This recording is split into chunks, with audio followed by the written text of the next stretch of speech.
this situation with this reign of terror is untenable because the economy is crashing. The rupee has gone into virtually free fall. Inflation is record high. Industry is closing. Unemployment is mounting. There's no roadmap to fix the situation.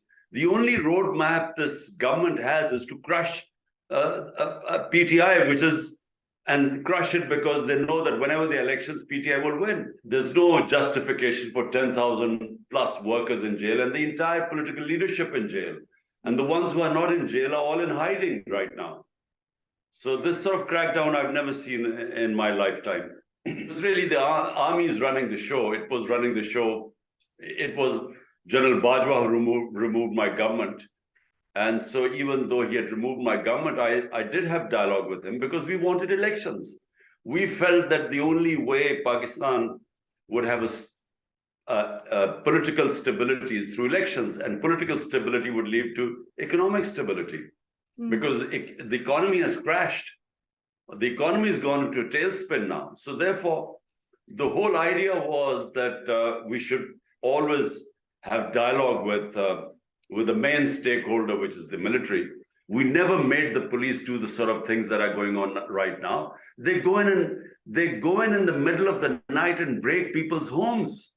They are bulldozing people's businesses. It's all against the law. I mean, the reason why people came on the street was simply that the head of the largest party is treated like a terrorist. But once I was taken inside, there was no mistreatment after that.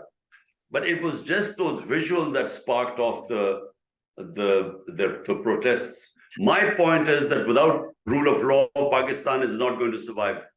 The elected prime minister who has the responsibility of running 230 million Pakistanis must have the authority.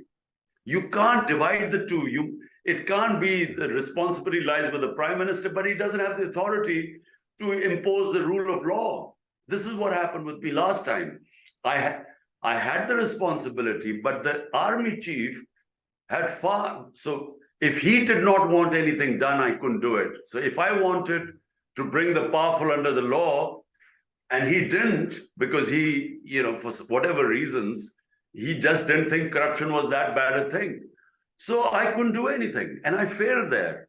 So my point is that cannot happen again. So if you don't have rule of law, apart from anything else, you can't invite investment in your countries. You cannot create the enabling atmosphere to pick up your economy and create wealth so that you can pay off your debts. There is no question of giving up. Having dialogue is one thing, but you're asking me that I would step back and allow myself to live as a slave of those who are in power. I started my movement 27 years ago called Movement for Justice. Justice means human rights, fundamental rights, means liberation. Justice gives you liberation because it gives you your rights. And when you say democracy, the only reason democracy we all love is because it's supposed to give you freedom. So my whole movement has been justice, movement for justice, to have freedom in Pakistan. And freedom means our fundamental rights are protected by our constitution.